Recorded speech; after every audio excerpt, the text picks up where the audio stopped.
Assalamualaikum warahmatullahi wabarakatuh. Perkenalkan, kami dari kelompok 3 yang beranggotakan saya, Lukman Al-Fadil, dan Nama saya Adrian Stefani. Nama saya Ahmad Fauzan Ramadan. Dan saya Fadila Wafi.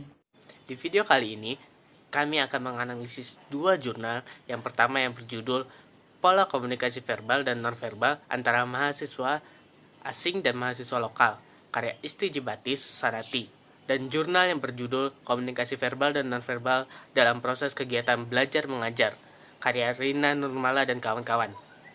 Sebelum kita bahas itu semua, tolong kalian like and subscribe video ini dulu. So, let's check this out. Sebelum kita menganalisis dua jurnal tersebut, mari kita sama-sama mengetahui terlebih dahulu apa itu komunikasi, serta apa itu komunikasi verbal dan non-verbal. Komunikasi adalah suatu proses ketika seseorang atau beberapa orang, kelompok, organisasi, dan masyarakat menciptakan serta menggunakan informasi agar terhubung dengan lingkungan orang lain. Komunikasi itu terbentuk menjadi dua jenis, yaitu komunikasi verbal yang berarti komunikasi secara lisan atau tertulis yang melibatkan simbolik berupa bahasa, angka, dan tanda lainnya. Yang kedua ada komunikasi nonverbal, adalah komunikasi yang umumnya menggunakan bahasa tubuh. Nah, karena kita sudah tahu, yuk kita langsung lanjut ke analisis jurnal yang pertama, yaitu Jurnal Komunikasi Verbal dan Nonverbal dalam Proses Kegiatan Belajar Mengajar, karya Rina Nurmala dan kawan-kawan. So, let's check this out. Jurnal ini berisikan proses pembelajaran mengajar yang terjadi di Rumah Bintang yang mewadahi anak jalanan di daerah Bandung. Rumah Bintang ini memiliki 3 kelas, yaitu kelas pra-pembaca, kelas kriya, dan kelas. Masing-masing kelas tersebut memiliki sistem pengajaran yang berbeda-beda serta melibatkan komunikasi verbal dan nonverbal di dalamnya. Bentuk komunikasi verbal dan nonverbal tersebut dapat Anda lihat tabel ini.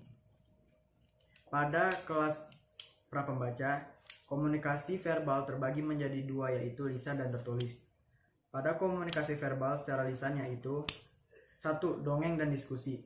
Untuk mentransfer pengetahuan pengajar menggunakan dongeng dalam sistem pembelajarannya, serta mengajak seluruh siswa untuk berdiskusi untuk meningkatkan komunikasi antar sesama siswa lainnya. 2. Bahasa yang tidak baku. Bahasa tidak baku digunakan dalam komunikasi antar pengajar dan siswa karena pengajar tidak ingin ada jarak yang jauh terhadap siswa, serta ingin menciptakan hubungan yang akrab dan dekat. Untuk komunikasi verbal tertulisnya berbasis kertas dan aktivitas. Kertas tersebut berisikan gambar-gambar huruf, angka, serta berbasis aktivitas mewarnai dan berkarya.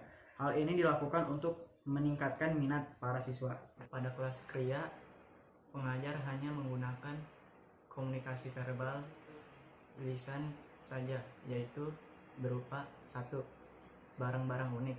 Dalam kelas kriya tidak terlalu banyak menjelaskan pengetahuan teori, melainkan menjelaskan secara praktik langsung menggunakan barang-barang unik. Barang-barang unik salah satu contohnya adalah boneka-boneka dari kardus. Jadi siswa bisa mengetahui dan belajar membuatnya secara langsung. 2. Praktik secara bersama-sama. Untuk mentransfer pengetahuan, pengajar langsung membuat siswanya mempraktikannya langsung secara bersama-sama. 3. Mengajar dengan bahasa yang tidak baku.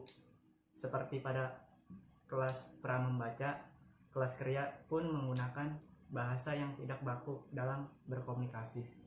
Pada kelas perkusi juga hanya menggunakan komunikasi verbal secara lisan yang berupa 1. Belajar bersama-sama, tidak pengajar dan siswa. Tidak ada pengajar dan siswa di sini adalah pengajar dan siswa belajar bersama-sama guna mencapai tujuan yang diinginkan. 2. Chord materi langsung ditempelkan ke alatnya. Pengajar memberi chord kepada siswa sebagai materi tertulis hingga praktiknya yang langsung ditempelkan ke alat musik masing-masing siswa. 3. Menggunakan bahasa Indonesia yang tidak baku. Sama halnya dengan kelas pra-membaca dan kelas kriya. Kelas perkusi pun juga menggunakan bahasa yang tidak baku. Selain komunikasi verbal, ternyata terdapat juga komunikasi nonverbal yang terjadi dalam kelas pra-membaca dan kelas kriya dan perkusi. Untuk komunikasi nonverbal, masing-masing kelas sama semua dan tidak memiliki perbedaan yang signifikan, yaitu: pertama, Menggunakan isyarat tangan. Dalam kelas pramembaca, isyarat tangan digunakan dalam memperagakan dongeng. Untuk kelas kriya, isyarat tangan digunakan adalah berupa tos dan ditiadakannya cium tangan agar jarak siswa dan pengajar semakin dekat. Sedangkan kelas perkusi tidak ada isyarat tangan. Yang kedua, gerakan kepala mengangguk iya dan tidak untuk menggeleng. Komunikasi nonverbal digunakan di seluruh kelas di Rumah Bintang. Ini dilakukan agar siswa lebih mengerti dan mampu menyuarakan kesetujuan dan tidak kesetujuannya terdapat suatu walaupun itu hanya gerakan kepala. Yang ketiga, ekspresi wajah pengajar yang ceria. Pengajar harus memasang muka ceria dalam proses kegiatan belajar mengajar. Hal ini dilakukan agar siswa merasa nyaman. 4. Para bahasa atau vokalika yang digunakan datar dengan suara tenang, tidak melengking, dan tidak terlalu cepat atau terlalu lambat. Dalam meneliti ternyata si penulis jurnal ini menemukan kesamaan antara 3 kelas tersebut, yaitu berupa para bahasa yang datar, suara tenang dan tidak melengking, dan tidak terlalu cepat atau terlalu lamban. Hal ini agar kelas berjalan nyaman dan kondusif. Yang kelima, posisi mengajar dengan duduk secara melingkar dan pengajar berada di tengah lingkaran. Hal ini dilakukan untuk memberikan kesan kesederajatan. Jadi itulah hasil analisis kami tentang komunikasi verbal dan nonverbal yang terjadi dalam proses belajar mengajar di Rumah Bintang Bandung. Dari sini kita mengetahui, ternyata komunikasi verbal dan nonverbal ada dalam proses belajar dan mengajar, serta kehadirannya sangat penting dan berarti. Oke, next kita akan analisis jurnal berikutnya, yaitu berjudul Pola Komunikasi Verbal dan Nonverbal Antara Mahasiswa Asing dan Mahasiswa Lokal, karya Istijibati Sanati. So, let's check this out. Jurnal ini terdapat 10 mahasiswa asing yang kuliah di Universitas 11 Maret. Mahasiswa asing ini berkuliah di Universitas 11 Maret berasal dari program beasiswa. Ada yang berasal dari beasiswa KNB dan IDB. 10 mahasiswa tersebut harus dapat beradaptasi dengan mahasiswa lokal lainnya di UNS. Untuk memudahkan proses adaptasi tersebut, diperlukan adanya komunikasi. Dalam hal komunikasi, mahasiswa asing itu menggunakan komunikasi verbal dan nonverbal dalam komunikasinya. Kita akan langsung saja menganalisis komunikasi pada setiap mahasiswa asing tersebut. 1. Arlindo Maci. Arlindo tinggal di Indonesia sejak tahun 2013. Dalam komunikasinya, Arlindo lebih banyak menggunakan bahasa verbal dibandingkan nonverbal.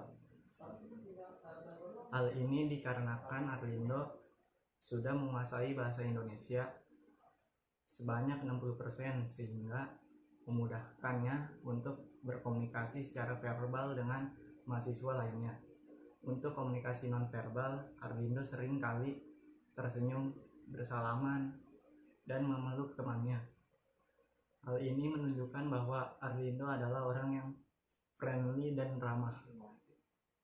2. Baraka Stewart. Stewart sudah tinggal di Indonesia kurang lebih sudah 1 tahun. Stewart masih menggunakan komunikasi nonverbal sebanyak 30%. Hal ini terbukti ketika penulis jurnal ini mewawancarai Stewart. Dia menunjukkan komunikasi nonverbalnya yang berupa gerakan kepala, mengangguk sebagai artinya, dan menggelengkan kepalanya jika ia tidak setuju. Untuk komunikasi verbal, Stewart sudah menggunakan bahasa Indonesia sebanyak 70% ketika berkomunikasi dengan mahasiswa lainnya. Namun, Stewart juga masih menggunakan bahasa Inggris jika terdapat bahasa Indonesia yang ia tidak mengerti. 3. Burwan Tilu Subya. Dalam komunikasi verbalnya, Burwan masih kesulitan berkomunikasi menggunakan bahasa Indonesia. Jika ia tidak mengerti, maka ia akan meminta orang yang sedang berkomunikasi dengannya untuk mengulangi perkataannya. Burwan juga lebih sering menggunakan bahasa Inggris dalam komunikasi kesehariannya. Hal ini dikarenakan Burwan lebih mengerti dan paham bahasa Inggris dibandingkan bahasa Indonesia. Dalam komunikasi nonverbalnya, Burwan sering memasang wajah yang ekspresif yang menunjukkan ia adalah seorang yang ceria, serta melambaikan tangan ketika menyapa temannya, serta sering menggunakan gerakan tangan untuk memudahkan komunikasinya dengan mahasiswa lain. 4. Gobariah. Gobariah adalah wanita berwarga kenegaraan Vietnam. Ia sudah lama tinggal di Indonesia kurang lebih selama 2 tahun, sehingga ia sangat menguasai bahasa Indonesia dan sering menggunakan bahasa Indonesia dalam komunikasi secara verbalnya dengan mahasiswa lainnya. Dalam berkomunikasi, Gobariah sering menggerakkan tangannya. Hal ini merupakan salah satu bentuk komunikasi nonverbal. 5. Jean Jasquez. Jean atau disering dipanggil Mr. J oleh teman-temannya sudah tinggal di Indonesia kurang lebih selama 2 tahun. Dalam komunikasi verbalnya, Mr. JJ ini menggunakan bahasa Indonesia walaupun terkadang ia menyisipkan beberapa kata bahasa Inggris di dalamnya. Mr. JJ mengaku bahwa ia hanya sedikit menggunakan komunikasi nonverbal ketika berkomunikasi hanya sekitar 20%. Komunikasi nonverbal itu merupa mimik wajah, gerakan tangan, dan sebagainya. Yang keenam, Lantorinala Seheno Arsondoli. Perempuan asal Madagaskar ini dipanggil Dolly. Dolly sudah tinggal di Indonesia sejak 2015. Namun Dolly masih kesulitan berkomunikasi verbal menggunakan bahasa Indonesia. Oleh karena itu, ia lebih sering menggunakan bahasa Inggris untuk berkomunikasi nonverbalnya. Dolly tidak banyak menggerakkan tubuhnya ketika berkomunikasi. Yang ketujuh, Lohman. Lohman tinggal di Indonesia kurang lebih selama 4 tahun. Oleh karena itu, ia sudah menguasai bahasa Indonesia ketika berkomunikasi secara verbal.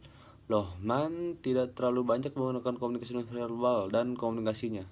Dalam komunikasinya, Matt Tomisley. Tommy dalam komunikasi verbalnya sudah menggunakan bahasa Indonesia.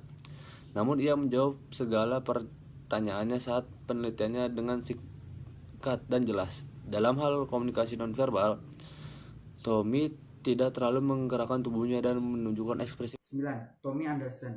Tommy sudah tinggal di Indonesia sejak tahun 2013.